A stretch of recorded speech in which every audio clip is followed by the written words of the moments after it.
자, 오늘 시간 사도행전 20장에 있는 말씀을 통하여 사도 바울 인물 시리즈 11번째입니다. 희생과 헌신을 요구하심이라는 제목으로 은혜를 받고자 합니다. 지지난 토요일날 우리 김정린 권사님이 갑자기 저한테 문자를 보냈습니다. 문자 내용보다 사진을 보내셨어요. 사진을 보니까 우리 1층 친교실 바닥을 보내셨더라고요. 그래서 자세히 확대하여 살펴봤더니 그 지하에 1층 친교실에 물이 3분의 1 정도 차 있다는 사진을 봤습니다. 깜짝 놀라서 급한 마음에 친교실을 가보니까 정말로 물이 흐르고 있더라고요. 그래서 청소를 하고 또 혹시 천장에서 누수가 되었나 여기저기 살피는데 뭐 특별한 징조가 없었어요. 그래서 청소를 다 하고 나서 추측건데 아마 생수통이 있는데 누가 생수통을 옮기다가 엎어갖고 물이 차지 않았나 라는 생각을 하고 청소를 하게 되었습니다. 그러나서 유심히 살펴보았습니다. 그러나서 저녁때가 됐을까요? 우리 박 전사님이 저한테 전화가 왔습니다. 목사님, 청소를 했는데 친교실에 물이 또 찼습니다 라고 해서 임낙빈 장로한테 연락을 해서 좀 고쳐달라고 부탁을 했습니다. 그래서 우리 장로님이요 토요일날 저녁임에도 불구하고 달려오셔서 이것저것 만지시고 계셨습니다. 저도 퇴근하고 집에 있었지만 걱정되는 마음으로 교회 달려와서 우리 장로님하고 이것도 만지고 보일러실도 가보고 물도 잠가보고 이렇게 하다 보니까 어느 정도 고친 것 같고, 또 우리 임낙빈 장로님이 기술자잖아요. 그래서 이제 잘 멈췄다 생각하고 안도하는 마음으로 집으로 돌아갔습니다. 그래서 그 다음날 새벽 기도를 마치고 또 한 번 내려갔더니요, 이번엔 물이 더 많이 찼습니다. 뭔가 잘못된 것 같은 느낌이 들어서 또 예배 마치고 또 우리 임장로님, 최인섭 장로님이 나오셔서 이것저것 만지시는데 우리 힘으로는 좀 안 될 것 같아요. 그런데 문제는 뭐냐, 친교실만 바닥에 물이 찬 게 아니라 교회 앞마당에도 물이 흐르기 시작합니다. 또 그 물이 넘쳐갔고요, 지하주차장 내려가는 그 길가에도 물이 한 가닥 고여있는 모습을 보면서 이래 걱정 저래 걱정을 하면서 이건 우리 힘으로 안 된다, 기술자를 불러야 된다 라는 생각을 하게 되었습니다. 그런데 문제는요, 주일날이고 세상 사람들에게 일요일 아니겠습니까? 이것저것을 연락을 해도 다 쉬는 날이라서 올 수가 없다라는 겁니다. 그런데 다행한 것은 수원에 계시는 어떤 기술자가 오셔서 교회벽을 뚫고 그 안에 구멍난 관을 교체하면서 문제가 잘 해결되었습니다. 자, 그 모든 과정 가운데 우리 장로님들도 권사님들도 많은 분들이 여러 가지로 관심을 가져서 잘 고쳐졌고 은혜 가운데 이루어졌습니다. 저는 그 모든 일을 보면서 참 우리 교회는 솔선수범하고 헌신하는 장로님 권사님들이 있어서 행복한 교회다라는 생각을 갖게 되었습니다. 그 일뿐만이 아닙니다. 교회가 교회다워지기 위하여 참 많은 분들이 봉사를 하십니다. 식당에서 일을 하고 매주 더위 가운데서도 음식을 만드십니다. 차량으로도 봉사합니다. 아침에도 저녁에도 오후에도 많은 분들이 차량 봉사를 통하여 헌신하고 있습니다. 방송실은 얼마나 힘들까요? 여러분, 저 자막을 만드는데 보통 2-3시간은 걸리시고 또 하루 종일 방송실에서 고생하는 장로님 권사님들이 있어서 우리는 편하게 예배를 드릴 수가 있습니다. 또 제가 물이 있어야만 말씀을 전하는데 매번 물을 떠주는 권사님이 계셔서 얼마나 행복한지 모르겠습니다. 정원을 가꾸시고 식물에 물을 주는 분도 계십니다. 또 매주 재무부에서 수시간을 일하면서 봉사하고 교회 충성하는 분들이 있습니다. 때로는 성가대로, 찬양단으로, 반주자로 봉사하는 많은 분들이 있어서 우리는 아름다운 예배를 드릴 수 있게 되는 것입니다. 지금 시대가요, 주일 성수하기도 힘들다라고 말하는 시대지만 여전히 교회는요, 희생과 헌신을 통하여 하나님의 뜻을 이루고자 하는 많은 분의 사랑 덕분으로 우리 교회는 아름다운 예배를 드릴 수 있고 교회는 교회다울 수 있다라는 것입니다. 많은 사람들이요, 신앙생활을 왜 하십니까? 라고 물어보면 복 받으려고 교회 다닌다 라는 얘기를 합니다. 나는 나약하고 부족하지만 하나님 앞에 기도하면 하나님께서 내 기도수를 들어주셔서 소원이 이루어지고 형통케 되고 은혜가 된다라고 이야기를 합니다. 여러분, 맞는 이야기입니다. 하나님은 전능하시고 자비로우시며 우리 가운데 역사하여 주셔서 우리의 소원의 기도를 응답하시고 우리에게 복 주시기를 원하시는 분이 우리가 믿는 그 하나님이라는 것입니다. 그런데요, 우리 주님은요, 복만 주시는 분이냐? 아닙니다. 우리에게 희생과 헌신을 통하여 하나님 나라가 완성되기를 원하시고 요구하신다는 사실도 우리는 잊지 말아야 할 것입니다. 바로 예수님께서도요, 이 땅에 오셔서 대접받아야 될 예수님께서는 그렇게 하신 것이 아니라 많이 섬겼다라고 말하고 있습니다. 자, 읽어볼까요? 마가복음 10장 45절에 보면 주님이 이 땅에 오신 목적이 있습니다. 같이 있습니다. 시작. 인자가 온 것은 섬김을 받으려 함이 아니라 도리어 섬기려 하고 자기 목숨을 많은 사람의 대속물로 주려 함이니라. 아멘. 우리 주님은요, 십자가 사랑만 보여주신 것이 아니라 3년 동안 공생하는 동안 정말 섬기고 그리고 가르치시고 그리고 좋은 길로 인도하시는 그런 헌신하셨던 분이다, 성경은 말씀하고 있습니다. 우리도 마찬가지입니다. 예수님을 본받아 우리가 아름다운 신앙생활뿐만 아니라 내가 봉사하고 헌신하고 믿음의 길을 걸 때 주님이 그것을 주목하시고 기뻐한다는 사실을 기억해야 될 줄 믿습니다. 성경에 보면요, 분명하게 말씀하고 있습니다. 주님께서 십자가의 사랑 그리고 부활하셔서 승천하시면서 제자들을 향하여 이제 나는 떠나니까 너희들은 더 놀라운 복을 받을 것이다, 그렇게 말씀하지 않았어요.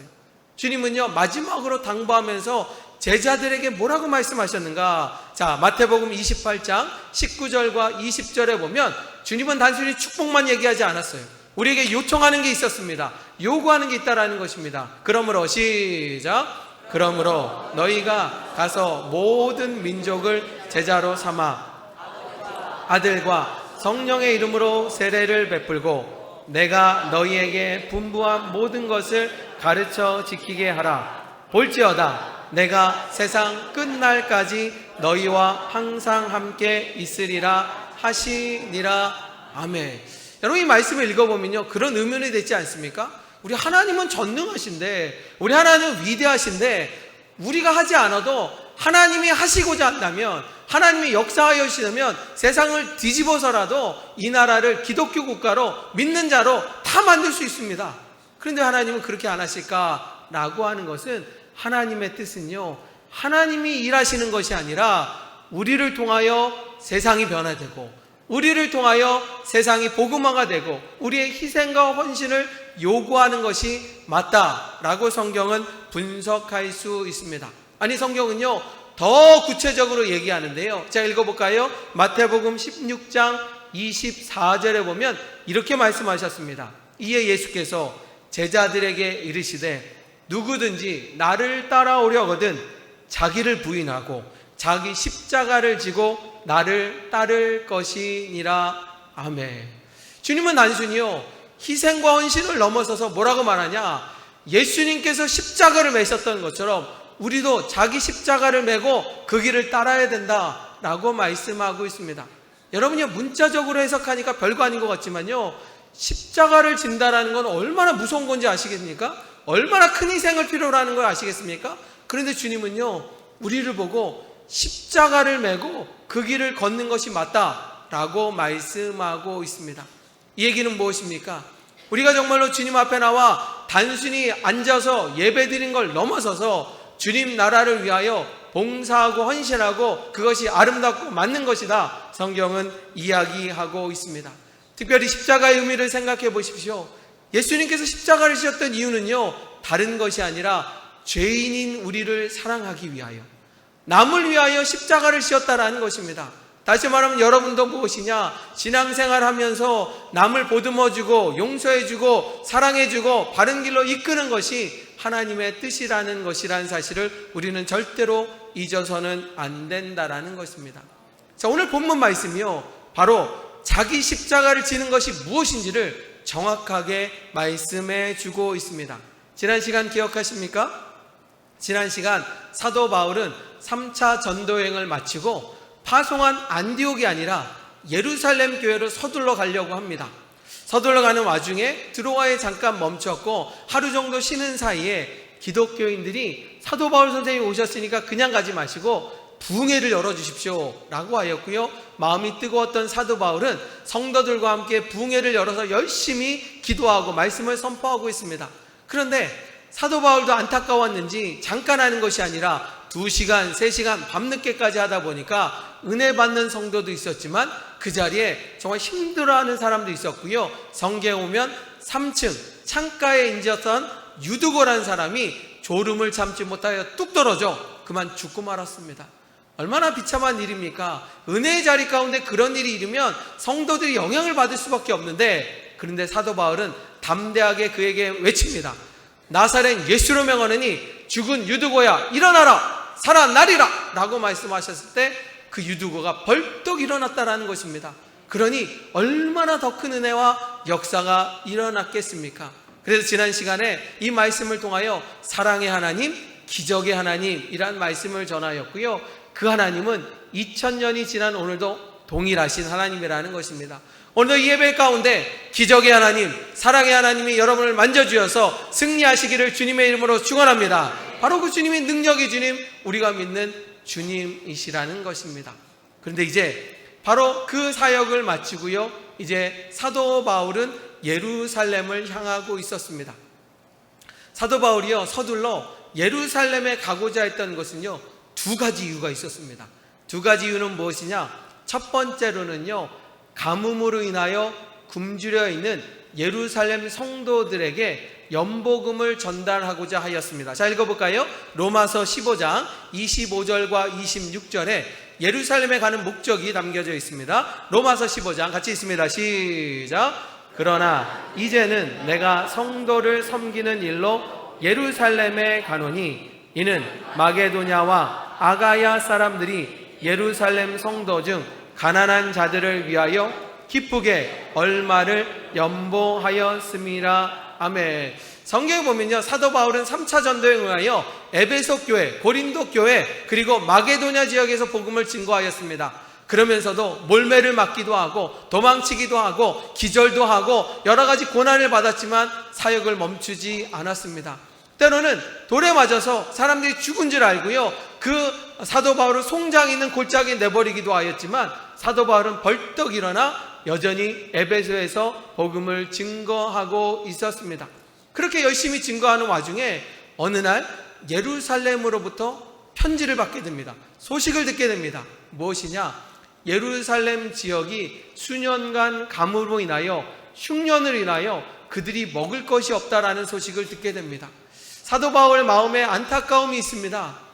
이 지역도 힘들고 어렵지만 더 어려운 사람들을 위하여 도와야 되겠다라고 하여서요, 사도 바울은 교회를 세우고 성도들이 있는 곳 가운데 우리가 예루살렘 교회를 위하여 헌금을 합시다, 예루살렘 교회를 위하여 연복음을 냅시다 라고 하면서 부탁을 드렸고, 많은 사람들이 흔쾌히 헌금을 드려 그들을 구제하고자 돕고자 하였습니다. 저는 그들의 아름다운 모습이 우리 호산나교 성도들에게도 많이 있다라고 봅니다. 올 한해도요, 우리 교회는 교회와 기관 또 여러 곳 16곳에 선교 헌금을 보내고 있습니다. 저도요, 더 말씀을 구체적으로 하기 위하여 주보디에 있는 선교지 그 교회들을 다 확인해 보니까 우리 교회가 아프리카로, 캄보디아로, 태국으로, 중국으로 선교 헌금을 보내고 있습니다. 뿐만 아니라 장애인 단체를 돕기도 하고 각막 이식 수술을 위하여 우리가 헌금을 보내기도 합니다. 뿐만 아니라 작은 교회, 어려운 교회에서 생활하기도 힘든 목사님들을 위하여 우리가 선교 헌금을 보내는 참 따뜻한 교회다라고 말할 수 있습니다. 그렇다면 우리가 넉넉해서 드립니까? 아니라는 거예요. 우리도 넉넉하지 않습니다. 그럼에도 불구하고 더 전도하기 위하여, 더 복음을 증거하기 위하여, 하나님의 명령을 지키기 위하여 우리는 그 길을 걷고 있다는 것을 기억해야 되길 원합니다. 저는 말씀을 준비하면서 그런 생각이 들었습니다. 우리 교회 어려운 형편분에 있는데도 선교헌금을 보는데, 제가 봤을 때는 넉넉한 분 중에서도 선교헌금을 안 보내요. 왜 안 보낼까? 라고 하면 아직까지도 헌신하는 마음이 적지 않을까라는 생각이 듭니다. 여러분들, 선교헌금 보내는 것은 아름다운 일입니다. 여러분들 어렵다고만 생각하지 말고 더 어려운 곳을 향하여 우리가 정말로 선경금을 보낼 때 그것이 더 하나님이 기뻐하시고 우리를 주목한다는 사실을 기억하시고 오늘도 결단하는 성도들이 더 많이 나오기를 간절히 소망합니다. 바로 사도 바울은 그 연복음을 서둘러 전달하기 위하여 예루살렘을 향하고 있다는 것입니다. 두 번째 목적은 무엇이냐? 사도 바울이 예루살렘에 서둘러 가는 이유는요, 바로 사도권의 문제를 해결하기 위해서라는 것입니다. 자, 그 당시에 우리가요, 사도 바울 하지만 사도 바울은 이름이 아닙니다. 원래 이름은 바울이고요, 그의 이름 앞에 사도라, 어파스틀이다, 그가 제자를 넘어서는 바로 주님이 임명하신 사도다 라고 우리는 그렇게 외치고 있습니다. 그런데 이단자들이요, 교회를 혼란케 하는 사람들이요, 사도 바울은 가짜다라는 거예요. 사도 바울의 사도권은 가짜다 라고 말하는데 그럴 만한 근거가 있었습니다. 그 당시에 사도라고 칭하는 사람은요, 두 가지 조건이 충족이 돼야 돼요. 첫 번째는요, 예수님의 12제자 중에 속해 있어야 됩니다. 예수님의 12제자만이 사도라는 칭함을 받을 수 있는 자격이 있었습니다. 두 번째는요, 그 제자 가운데 예수님께서 부활하신 사건을 보고 증인이 되는 자들만 사도가 될 수 있었습니다. 그러니 12명의 제자요, 부활의 사건을 본 제자가 사도가 될 수 있는데 사도 바울은 그렇지 않아요. 여러분 아는 것처럼 사도 바울은 12명의 제자도 아니고요, 부활의 증인도 아닙니다. 아니, 예수님께서 고난당하고 부활하셨을 때 유대 종교 지도자로 사도 바울은 바로 기독교인들을 박해했고 감옥에 넣었던 자가 사도 바울이라는 것입니다. 그러니 저들 말대로 사도라고 말할 수 없는 사람이 사도 바울이라는 것입니다. 그런데 성경에 보면 사도 바울은 제자는 아님에도 불구하고 그가 다메섹에 가는 와중에 예수님을 만났습니다. 그리고 예수님께서 그를 이방인의 사도로 삼아주었으니 이거는 세상적인 기준이 아니라 주님이 직접 주셨던 사도의 특권이라고 말할 수 있었습니다. 그러니 이 사도 바울은요, 그 임명을 받고 열심히 사역하고 있는데 저 이단자들이, 못된 자들이 사도 바울은 가짜라고 하는데, 만약에 사도 바울의 사도가 가짜면 사도 바울이 세웠던 많은 교회도 가짜고요, 기독교인들도 어려움을 당할 수밖에 없었기 때문에 바로 기독교의 모교이고 중심이었던 예루살렘을 통하여 사도권을 인정받기 위하여 서둘러 그곳에 가고 있는 장면이 나와 있습니다. 이제 사도 바울은요, 연복음과 함께 사도권을 위하여 예루살렘으로 가는 와중에, 그런데 그가 예루살렘 가는 것을 막는 자들이 나타났습니다. 이상하지 않습니까? 서둘러 가야 되는데 지금 가면 안 됩니다, 가시면 안 됩니다, 막는 사람들이 있는데 바로 성경에 나와 있습니다. 자, 읽어볼까요? 사도행전 21장 4절에 보면 예루살렘행을 막는 자가 나타났다라는 겁니다. 같이 있습니다. 시작. 제자들을 찾아 거기서 이레를 머물더니 성령의 감동으로 바울더러 예루살렘 들어가지 말라 하더라. 아멘. 바울의 예루살렘행을 막는 자가 있는데 사역을 방해하려는 것이 아니라 바로 사도 바울의 제자들이었습니다. 저들이요, 사도 바울을 위하여 열심히 기도하다 보니 성령께서 말씀하시기를 사도 바울이 예루살렘에 가면 위험에 처할 거다라는 소식을 듣고 당연히 우리 선생님이 고난을 받고 위험에 처하면 안 되기 때문에 가지 말라고 만류하는 장면이 나와 있습니다. 한 번만 그랬을까요? 아닙니다. 사도행전 21장에 보면요, 빌리티에 머물렀을 때 아가야라는 선지자가 더 구체적으로 가지 말라고 말씀하고 있습니다. 제가 읽겠습니다. 사도행전 21장 11절입니다.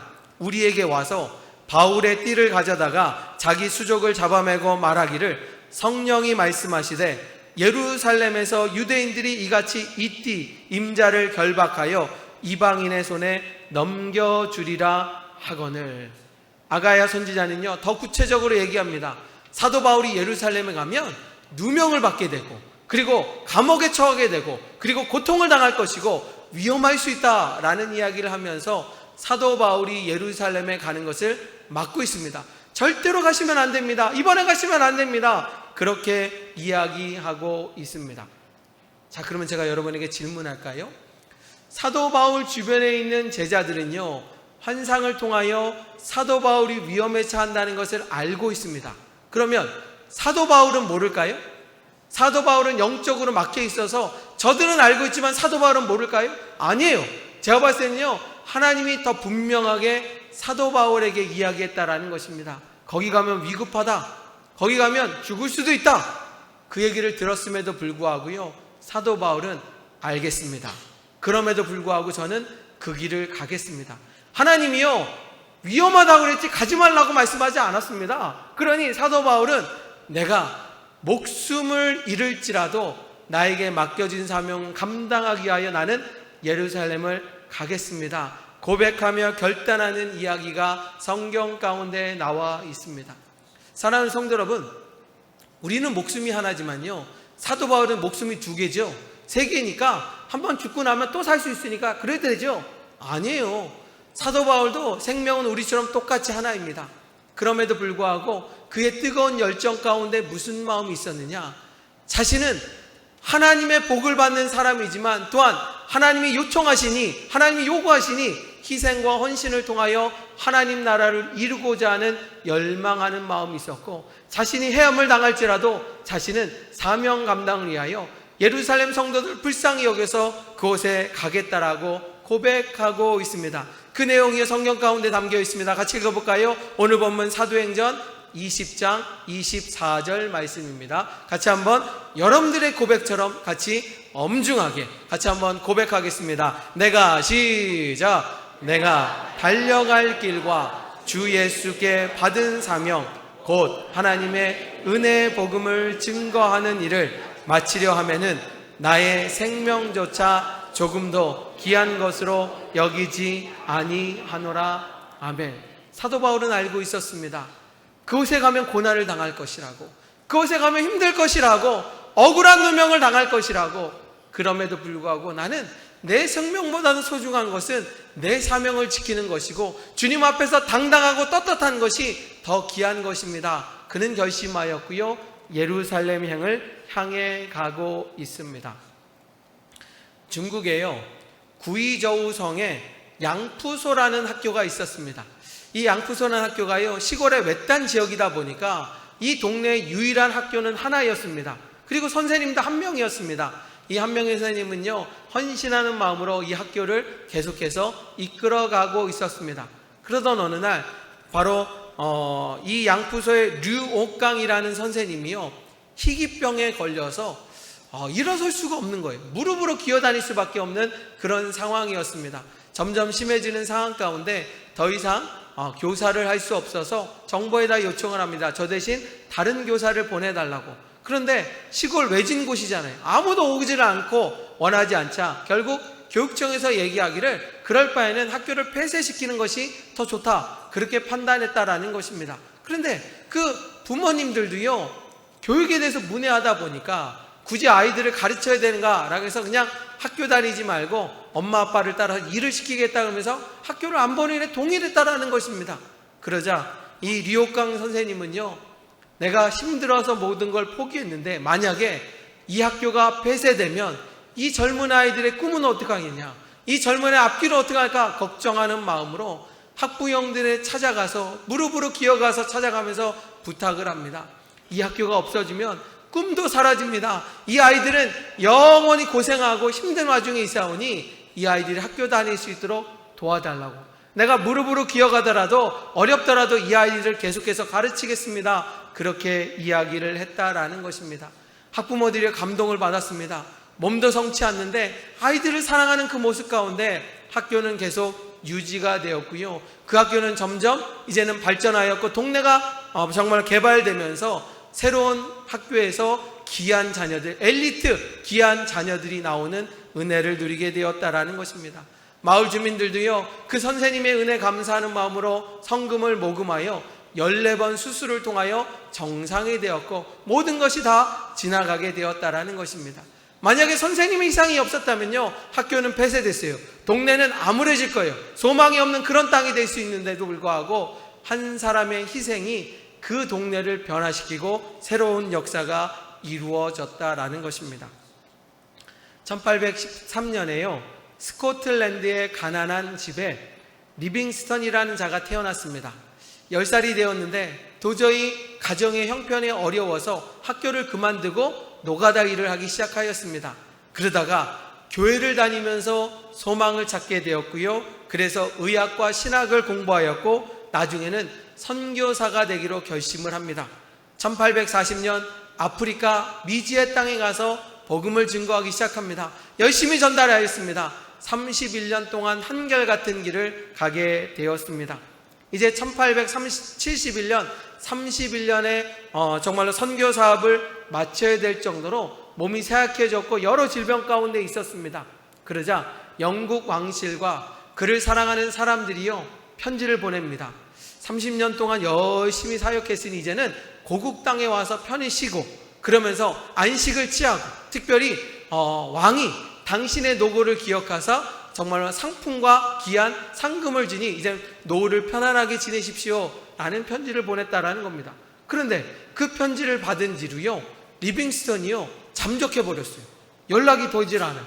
그러자 친구들이 안타까운 마음 가운데 정말로 그것에 갈 수 있는 탐험과 스탠리를 보내게 되었고요. 스탠리가 아프리카 이곳저곳을 다니며 리빙스턴을 찾아냈습니다. 그러고 나서 이렇게 말합니다. 당신의 수고와 헌신을 왕이 아니 돌아가서 정말로 훈장을 받으시고 평안한 삶을 사십시오 라고 말하자 리빙스턴이 이렇게 말했다고 합니다. 아프리카 선교는 헌신이 아닙니다. 나는 어떤 큰 상급을 받으려고 지금까지 살아오는 것이 아니라 하나님이 나에게 베풀어 주신 은혜에 감사하는 마음으로 열심히 지금까지 살아왔고요. 내가 이 상급을 받으면 하나님도 기뻐하지 않을 것입니다. 나는 고국으로 돌아가지 않고 내 남은 여생도 이곳에서 선교사로서 아름답게 살 것입니다 라고 말하였다라는 것입니다. 그러면서 그가요 그 스탠리라는 탐험가에게 얘기하기를 헌신을 정의하자면 주님께 좋은 것을 얻어내기 위한 마음이 아니라 지금까지 주셨던 은혜에 감사하는 마음으로 내가 순종하고 따르는 것이 헌신이 맞습니다. 나는 앞으로도 그 길을 걸 것입니다 라고 말했다라는 것입니다. 아프리카 지역도 그렇고 중국도 그렇고 한국도 그렇고 이 교회가 교회다워지기 위해서는 정말 수많은 사람들의 헌신과 희생이 아니고는 이 자리에 있을 수 없다는 것을 여러분은 기억해야 될 것입니다. 요한계시록에요 7교회가 소개되고 있습니다. 사도 바울 당시에 세워진 교회들입니다. 그런데 이 7교회를요 하나님이 다 칭찬하지 않았어요. 어느 교회는 책망도 하고요 어느 교회는 칭찬했다라는 것입니다. 그 대표적으로요 성경원 라오디가 교회가 소개되는데 이 교회는요 칭찬받을 게 하나도 없고요 책망만 받고 있습니다. 자 읽어볼까요? 요한계시록 3장 16절 말씀 같이 읽어봅니다. 시작. 내가 이같이 미지근하여 뜨겁지도 아니하고 내 입에서 너를 토하여 버리리라. 예수님께서 말씀하시길 내 입에서 너를 토하여 버린다. 이 얘기가 뭐예요? 너를 버리겠다, 쓸모없다, 아니 너는 믿음의 사람이 아니다 라고 말하는 정말 안타까운 말씀이기도 합니다. 자 그러면 라오디아 교회는 왜 이런 일이 벌어졌을까? 많은 교회들이 핍박을 받는 자리에 있겠지만 라오디아 교회는요 경제적으로 풍요했고요 그리고 이단 사상이 들어오질 않았습니다. 그리고 협박하고 핍박하는 자들도 없었습니다. 그러다 보니까 어떻게 해요? 교회는 안정되고 평안합니다. 교회가 안정되고 평안하다 좋을 것만 같죠. 그런데 교회가 안정되고 평안하고 아무 문제가 없잖아요. 기도하는 성도들이 없는 거예요. 기도는요 절박하니까 갈급하니까 기도하는 거지요. 내가 편안하고 행복한데 기도가 쉽지는 않습니다.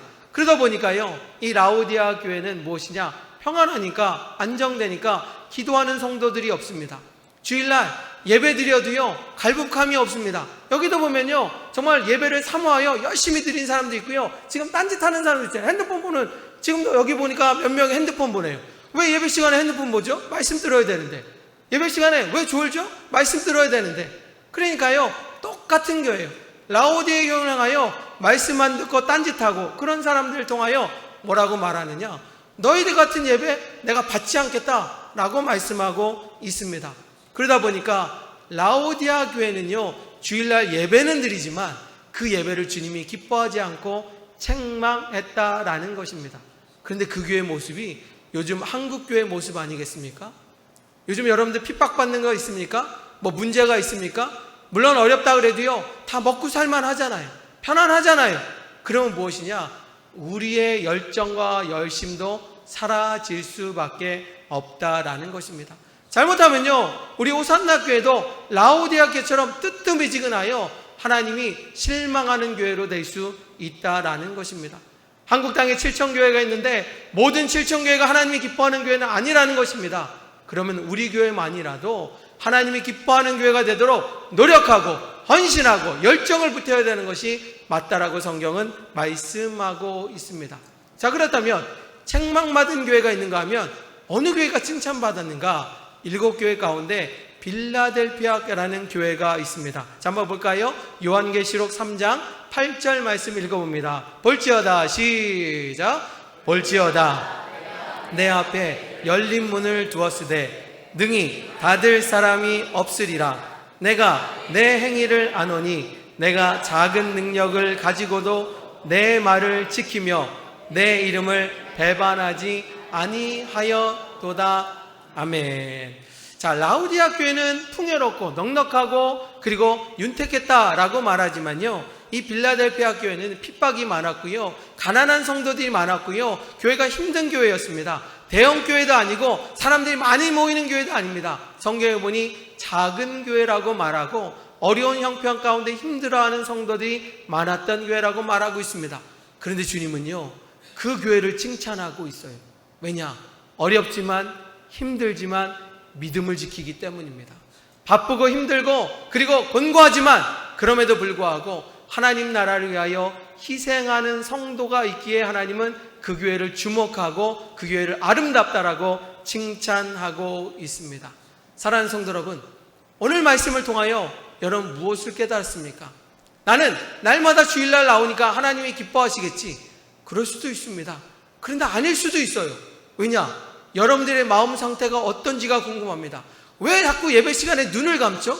눈을 감으면 성령님이 만져주시나요? 절대 그렇지 않습니다. 예배 시간에는요, 눈을 번쩍 뜨고요, 말씀을 들으려고 노력해야 됩니다. 그래야 하나님이 기뻐하신다라는 것입니다. 라오디게 성도들 평안하니까 그냥 듣는 척 마는 척 은혜를 받지 못할 때 하나님이 절대 기뻐하지 않으셨다라는 것입니다. 사랑하는 성도 여러분, 오늘 말씀을 기억하십시오.